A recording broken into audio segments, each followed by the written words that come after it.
For years, they had been trained to believe that control never disappeared, that supervision was constant even when unseen, and that every prison depended on fear to function.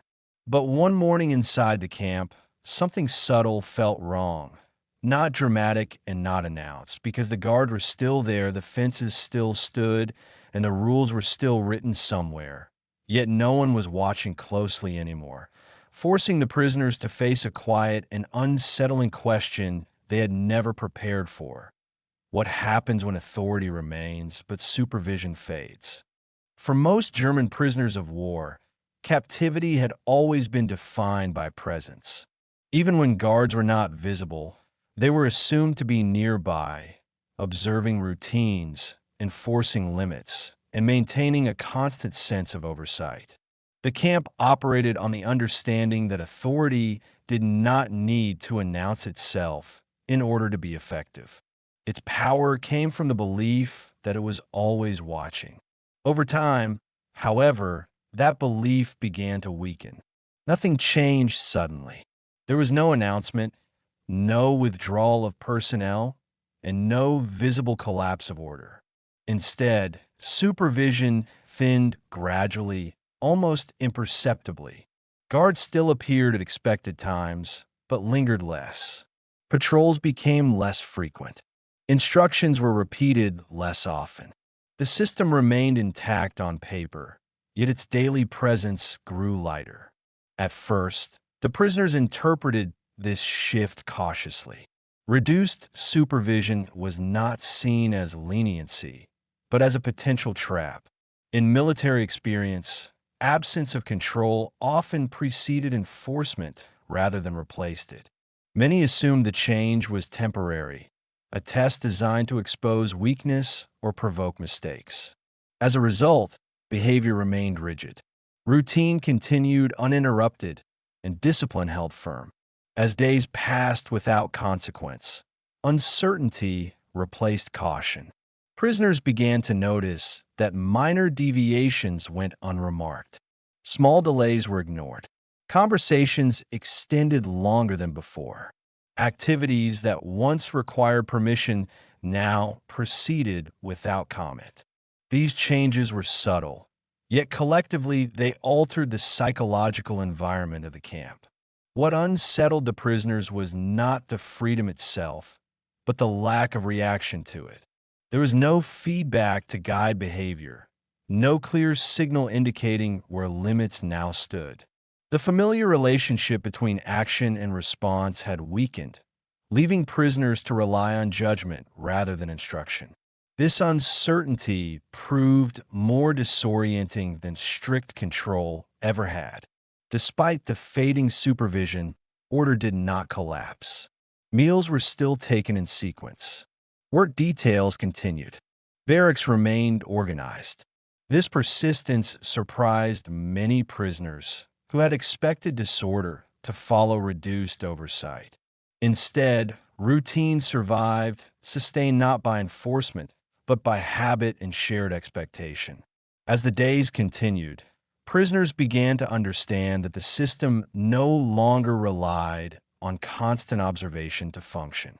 Discipline had been internalized over time, shaped by months or years of routine. The camp did not need to watch closely because the prisoners had learned to watch themselves. This realization introduced a quiet tension. Control had not disappeared. It had shifted inward. Some prisoners found this unsettling. Without visible supervision, responsibility felt heavier. Every choice carried ambiguity. Acting too freely risked inviting unseen consequences. Acting too cautiously felt unnecessary. Navigating this balance required constant awareness, replacing the certainty that rules once provided. Others experienced a different response. Reduced oversight created space for reflection. The absence of constant supervision allowed prisoners to observe themselves and one another more closely. They noticed how order persisted without enforcement, how restraint endured without threat, and how the group collectively maintained stability without instruction. This observation altered how captivity was understood. The camp was no longer simply a place where control was imposed. It had become an environment where control was maintained through shared behavior. Authority still existed, but it no longer needed to act visibly to remain effective. By the end of this phase, the prisoners recognized that supervision had not vanished entirely. It had retreated into the background, leaving them to confront an unfamiliar reality. They were still confined, still subject to rules, yet increasingly responsible for how those rules were observed. The absence of close supervision did not signal freedom. It signaled a different kind of confinement, one shaped by internal restraint rather than external force. And in that quiet shift, the nature of captivity changed. The fences still stood, but the watchful eyes that once defined prison life had grown distant, leaving the prisoners to discover what order looked like when no one seemed to be watching anymore. Many people who enjoy these stories watch on television. Subscribing helps make sure the next story appears automatically. As supervision continued to fade without consequence, a new pattern quietly emerged inside the camp, one that was not imposed from above, but developed naturally among the prisoners themselves. The absence of constant oversight did not create freedom in the way some had once imagined. Instead, it created uncertainty, and uncertainty demanded regulation. In the space left by retreating authority, observation did not disappear. It changed direction. Prisoners began to notice one another more closely. This was not intentional at first, nor was it coordinated. It began as awareness rather than control. Men paid attention to who followed routine and who deviated, not out of suspicion, but out of instinct. In an environment where rules no longer announced themselves clearly, behavior of others became a reference point for what felt safe. Small actions drew attention. A delayed response, an extended conversation, a minor deviation from routine. None of these were corrected openly, yet they did not go unnoticed. Glances replaced warnings. Silence replaced instruction. The group absorbed these signals intuitively, adjusting behavior without confrontation. What emerged was not enforcement, but alignment. This form of regulation proved remarkably effective. Without formal authority intervening, order remained intact. The prisoners did not need to be told what was acceptable. They inferred it from one another. Acting outside the shared pattern felt risky, not because punishment was expected, but because isolation was. Standing apart drew attention in a system where attention had become unpredictable. Over time, this mutual observation created a quiet pressure to conform, not to written rules, but to collective expectation. Discipline no longer belonged to guards or camp regulations. It belonged to the group. The prisoners maintained order not because they were commanded to do so, but because disorder threatened the fragile stability they had come to rely on. This shift altered relationships within the camp. Authority was no longer external. It was diffused, embedded in behavior, and reinforced through repetition. Each prisoner became both subject and observer, adjusting actions based on how others might respond. This dynamic required constant awareness, replacing the clarity of supervision with the ambiguity of social judgment. What made this transition particularly powerful was that it felt voluntary. No one was forcing compliance. The prisoners could tell themselves they were choosing restraint. Yet the environment shaped those choices so effectively that deviation felt unnecessary, even dangerous. Freedom existed in theory, but conformity offered security. Conflicts, when they arose, were subtle. They rarely escalated into confrontation. Instead, tension was expressed through distance, avoidance, or quiet disapproval. These signals were enough to correct behavior without overt intervention. The group had learned to regulate itself with minimal friction, preserving order without drawing attention. As days passed, the prisoners became increasingly aware that supervision had not disappeared. It had been redistributed. The camp no longer depended on guards to enforce discipline, because discipline was now sustained collectively. This realization was unsettling, because it revealed how deeply routine and conditioning had shaped behavior. Some prisoners reflected on this shift with discomfort. They recognized that captivity no longer relied on visible force. It persisted through shared habits and mutual observation. Control had become subtle, embedded in daily interaction rather than imposed through authority. Others found reassurance in the structure this system provided. In a world where oversight had become inconsistent, collective discipline restored predictability. The camp functioned smoothly, and daily life continued without disruption. Stability, even when self-imposed, felt preferable to uncertainty. By the end of this phase, it was clear that the camp had entered a new equilibrium. Guards still existed, rules still applied, but neither played the central role they once had. The prisoners themselves had become the primary mechanism of order, not through cooperation or agreement, but through quiet alignment shaped by shared experience. In this way, captivity evolved. It no longer depended on who was watching from the outside. It depended on how closely the prisoners watched one another.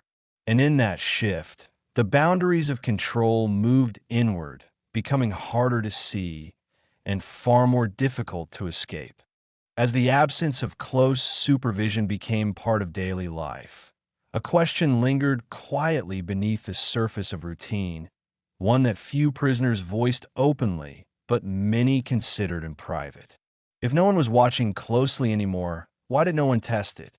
The opportunity seemed present, yet remained untouched, as though an invisible boundary still held firm despite the fading presence of authority. The answer did not lie in fear of immediate punishment. By this stage, the prisoners had already learned that small deviations carried no visible consequences. The system did not respond quickly, if at all. What restrained action was not threat, but uncertainty. Without clear reaction, no one could predict what would follow a decisive step. Silence offered no reassurance. It offered no confirmation. Testing limits had once been straightforward. Rules were defined, and consequences were known. Breaking them produced response, even if harsh. In the current environment, response had become inconsistent or absent altogether. A deliberate act might provoke nothing, or it might trigger consequences delayed and disproportionate. The absence of clarity made initiative feel dangerous in a way discipline never had. This uncertainty affected how prisoners evaluated risk. Acting boldly no longer promised change. It risked isolation. In a system governed by collective observation, standing apart attracted attention not from guards, but from fellow prisoners. The group had become the reference point, and deviation meant separation from the stability the group provided. As a result, restraint felt safer than exploration. Remaining within familiar patterns reduced exposure to unpredictable outcomes. Even when opportunity appeared, it carried no guarantee of advantage. The silence of authority did not invite action. It discouraged it by removing the feedback that made action meaningful. Another factor shaped this hesitation. Over time, routine had replaced anticipation. Days were structured, predictable, and manageable. Disrupting that rhythm required energy and intent. Many prisoners had adapted to the slow passage of time and the limited demands of daily life. Risking that equilibrium for uncertain gain felt unnecessary. The psychological cost of failure also weighed heavily. In an environment where supervision was inconsistent, failure could carry consequences that extended beyond punishment. It could alter how the group perceived the individual. Reputation mattered more than rules. A single act could redefine one's position within the camp, creating distance where none had existed before. This social dimension made testing boundaries a collective concern rather than an individual decision. Even those inclined to act understood that their actions would not affect only themselves. They would disrupt the shared stability that everyone depended on. Responsibility to the group became a quiet but powerful constraint. As time passed, the absence of testing reinforced itself. Each day without action confirmed the assumption that restraint was the correct response. Silence normalized itself. The opportunity, once novel, became part of the background. What had initially felt unusual gradually became expected. In this way, the lack of supervision did not produce freedom. It produced inertia. The system no longer needed to intervene because intervention was no longer required. The prisoners had adapted to a condition where doing nothing felt like the safest choice.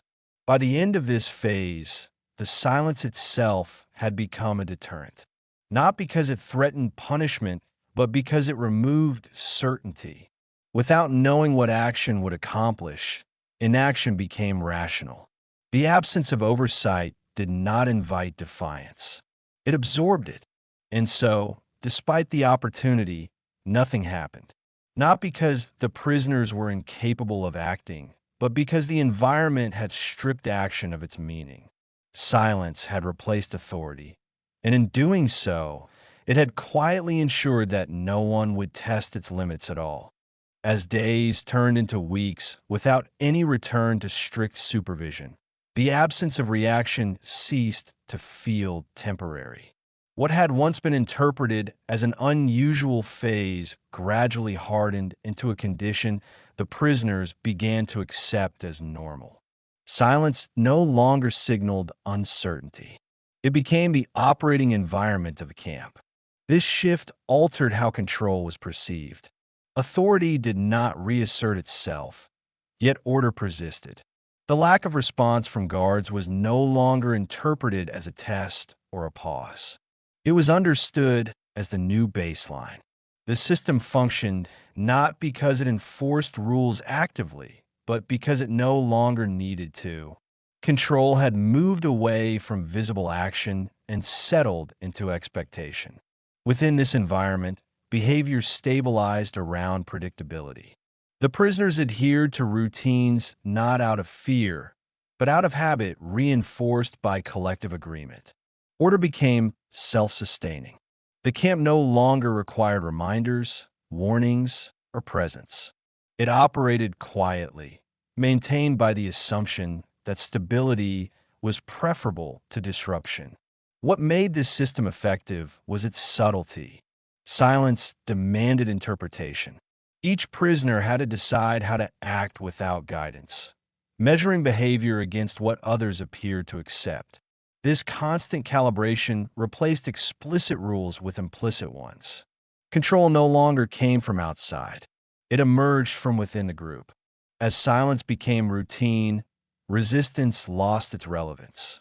There was nothing to resist against. No orders were given. No commands were enforced. Without a visible source of authority, opposition had no target. The absence of conflict drained defiance of purpose, leaving restraint as the default behavior. This condition reshaped the emotional landscape of captivity. Anxiety did not disappear, but it changed form. Instead of fearing punishment, prisoners feared misjudgment.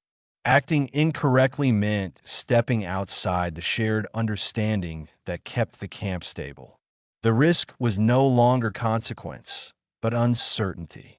Over time, silence began to exert pressure of its own.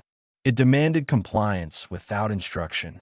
It discouraged initiative by offering no response. In doing so, it removed the incentive to act. Without feedback, action felt pointless. Inaction preserved balance. The prisoners gradually recognized that the system no longer needed supervision to endure. Silence itself maintained order. It absorbed behavior rather than correcting it. The camp had become an environment where nothing happened, not because nothing could happen, but because nothing needed to. This realization carried an unsettling implication. Control had become invisible. There were no clear boundaries to test, no reactions to provoke, no authority to challenge. The system operated through absence rather than presence, making it more difficult to confront and easier to accept. As the days continued, the camp settled into this quiet equilibrium. Life went on without disruption. Meals were served. Work was completed. Nights passed without incident. The absence of supervision did not weaken the system. It refined it. By this stage, the prisoners understood that silence was no longer a gap waiting to be filled. It was the structure itself. Control had not withdrawn. It had transformed, becoming less visible and more effective precisely because it no longer announced itself. And in that transformation, captivity reached a new form. It no longer relied on guards watching from towers or enforcing rules through action. It relied on the quiet understanding that nothing needed to happen for control to remain intact. Silence had become the system, and the system no longer required anyone to be watching at all. As silence continued to govern daily life, the prisoners gradually came to understand that the absence of events was no longer accidental. Nothing was happening not because the system was failing, but because it was functioning exactly as intended. The camp had reached a state where stability no longer depended on intervention, and where the lack of reaction had become the most effective form of control. In earlier phases of captivity, consequences had provided orientation. Actions led to responses, and responses confirmed the boundaries of acceptable behavior. Now, that framework had dissolved. Behavior existed without acknowledgement. Decisions produced no visible outcome. The system neither rewarded compliance nor punished deviation.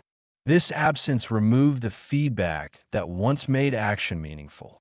Without consequence, initiative lost its purpose. Acting boldly no longer promised change. Acting cautiously offered no reassurance. The prisoners found themselves in a condition where effort carried no guarantee of result. In such an environment, restraint felt logical. Inaction preserved balance. Nothing happening became the safest outcome. This shift altered motivation at a fundamental level. Men no longer asked what they could do. They asked whether doing anything mattered at all. The absence of reaction drained behavior of significance, replacing intention with routine. Daily life continued, not because it was enforced, but because it required the least psychological energy. The system's effectiveness lay in this quiet discouragement. By offering no response, it removed both threat and incentive. Punishment, however harsh, acknowledges behavior. Reward, however small, validates effort. Silence did neither. It rendered action invisible. In doing so, it discouraged risk more thoroughly than discipline ever could. Over time, the prisoners adapted to this condition. Expectations narrowed. Plans became shorter. Speculation about change faded. The future no longer demanded preparation. The present required only maintenance. This contraction of focus made life manageable, even as it deepened confinement. What made this outcome particularly powerful was that it felt neutral rather than oppressive. There was no visible cruelty, no overt coercion, no dramatic enforcement. Control operated through absence, allowing the prisoners to accept the system without resistance. Nothing happening felt preferable to uncertainty, even if it meant surrendering initiative. As this understanding settled, the camp entered a state of quiet permanence. The absence of events confirmed itself daily. Each day, without consequence, reinforced the belief that stability depended on not disturbing the system. Silence became self-reinforcing. The system no longer needed to act, because inaction had become its strongest deterrent. By this stage, captivity had reached its most complete form. It no longer relied on guards, rules, or punishment to persist. It relied on the understanding that action carried no advantage. The prisoners were not restrained by fear. They were restrained by meaninglessness. In this final phase, nothing happening was no longer a gap or an anomaly. It was the outcome.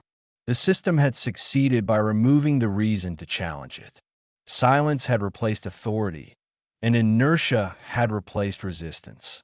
And so, within the quiet routines of the camp, the prisoners learned a final lesson of captivity. Control does not always need to act to be effective. Sometimes the most powerful result is precisely that nothing happens at all. By the time the prisoners fully understood what had happened, the transformation was already complete. Supervision had not returned, silence had not broken, and no decisive moment had marked the shift. Control had simply settled into place without announcing itself, leaving the camp functioning as it always had, yet driven by a different force entirely. The guards had not disappeared, and the fences had not opened, but authority no longer needed to intervene to remain effective. The system endured because it no longer depended on action. It persisted through habit, expectation, and the quiet agreement that stability was safer than uncertainty. Nothing happening had become the condition that sustained everything else. In this environment, freedom did not present itself as an opportunity. It appeared as a question without an answer. Acting carried no promise of change, and restraint carried no visible reward. Yet restraint prevailed because it preserved balance. Silence offered no threat, but it removed the reason to challenge the system at all. What the prisoners experienced was not the absence of control, but its refinement. Authority had withdrawn from sight and embedded itself within routine. The camp no longer needed to respond, because response had lost its purpose. Order maintained itself without instruction, correction, or force. By relying on nothing happening, the system achieved a form of permanence that discipline alone could not provide. It eliminated conflict by eliminating reaction. It discouraged resistance by draining it of meaning. The prisoners remained not because they were compelled to stay, but because the environment no longer gave them a reason to leave. And so, the quiet days passed without incident, without defiance, and without resolution. The most unsettling aspect of captivity was no longer what the prisoners endured, but what never occurred. No punishment, no escape, no disruption, just silence. In the end, the camp revealed a truth that no rule book could explain. Control does not always need to assert itself to survive. Sometimes it is strongest when it does nothing at all. Thank you for spending this time here. If these quiet, true World War II stories matter to you, subscribing helps this channel continue.